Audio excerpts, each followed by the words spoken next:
MPTC గారు పెద్దలందరూ కూడా ఎంపీపీ గారు, జెడ్పీటీసీ గారు, శ్రీరాములు గారు, కృష్ణారెడ్డి గారు, అదేవిధంగా ఈ ప్రచార రథం మీద ఉన్న ప్రతి ఒక్కరు కూడా దయచేసి ఎవరు పేరు పిలవలేదని అనుకోదండి.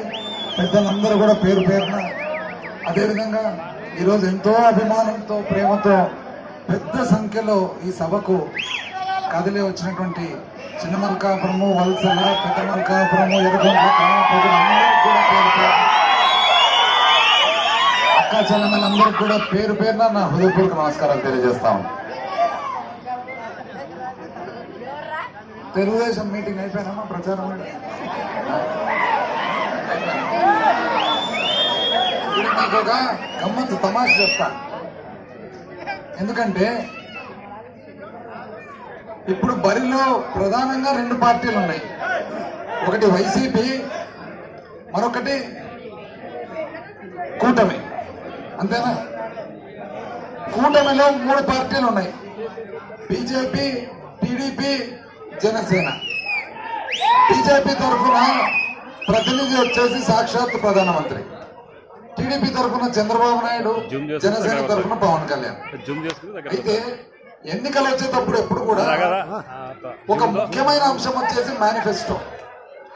అదొక ప్రణాళిక. అంటే మీరు ఒకవేళ మమ్మల్ని ఎన్నుకుంటే 5 సంవత్సరాలు మీకు ఏం చేయబోతా ఉన్నాము, ఎటువంటి పాలన ఇవ్వబోతా ఉన్నామని చెప్పి మీకు తెలియజేసేదానికి ప్రణాళిక. ఆ ప్రణాళిక వచ్చేసి ప్రణాళిక కాదురా నాయన, అసలు మసాలా ఇంకా రాలేదు. మీరు అర్థం కాదు.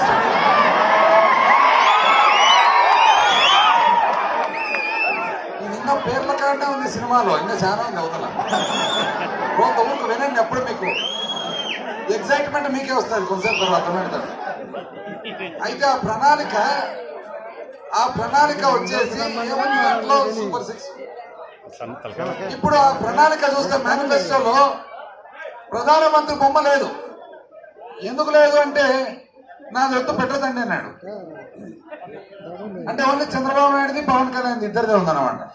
ఇది కాక ఆ ప్రణాళిక రిలీజ్ చేస్తారు కదా, మేనిఫెస్టో రిలీజ్ చేసేటప్పుడు ముగ్గురు బీజేపీ ప్రతినిధి, తెలుగుదేశం చంద్రబాబు నాయుడు, పవన్ కళ్యాణ్ జనసేన తరఫున ఉంటే బీజేపీ ప్రతినిధి ఉండి దాన్ని ముట్టుకోని కూడా ముట్టుకోలే, నాకు వద్దు అన్నాడు.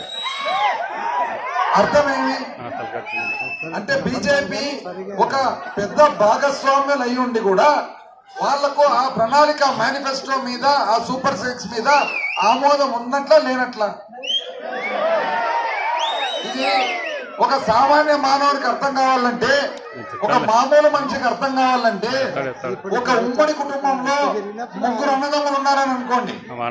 ముగ్గురు అన్నదమ్ములు ఉండగా ఇంట్లో ఉన్న ఉమ్మడి కుటుంబంలో ఒకవేళ ఆడపిల్ల పెళ్లి మాట్లాడేటప్పుడు, కట్నాలు కానుకలు మాట్లాడేటప్పుడు ఆ ముగ్గురు అన్నదమ్ముల్లో ఇంటి పెద్ద ఆయన లేచిపోతే ఎట్లుంటుందో ఇది కూడా అట్లే. శ్రీరాములకు బాగా అలవాటు కాబట్టి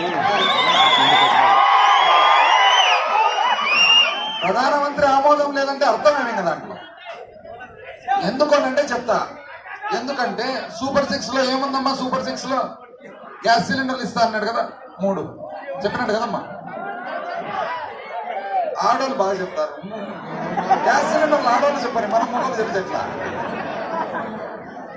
3 గ్యాస్ సిలిండర్లు ఇస్తా అన్నాడు కదమ్మా, బస్ పాసులు ఇస్తా అన్నాడు కదా, ఇంట్లో ఆడోళ్ళు డబ్బులు ఇస్తా అన్నాడు కదా, పిల్లలు ఎంతమంది ఉంటే అంతమందికి చదువుకి ఇస్తా అన్నాడు కదా, ఎవరైతే పిల్లలు చదువుకున్నారో ఉద్యోగాలు ఇస్తా, ఉద్యోగాలు ఇవ్వకుండా మాత్రం మళ్ళా నిరుద్యోగ భృతి ఇస్తా అన్నాడు. అంతేనమ్మా?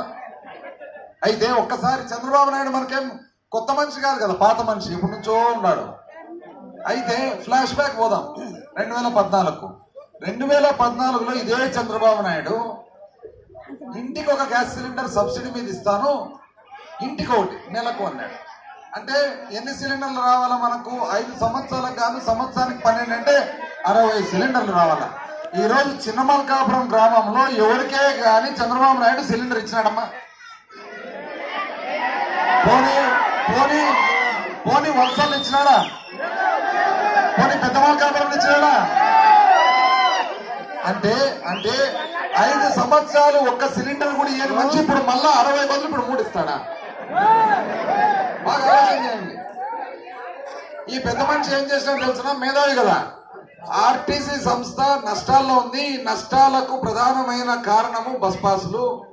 బడికి పోయే పిల్లోళ్ళ బస్ పాసులు కూడా ఒక కారణం అన్నాడు. అంటే ఆయన దృష్టిలో, ఆయన ఉద్దేశంలో బడికి పోయే పిల్లోళ్ళకు కూడా బస్ పాసులు అవసరం లేదన్నాడు. ఈ రోజు బడికి పోయే పిల్లోళ్ళకే బస్ పాస్ అనవసరం అని చెప్పిన మనిషి ఆడోళ్ళకి బస్ పాసులు ఇస్తాడమ్మా?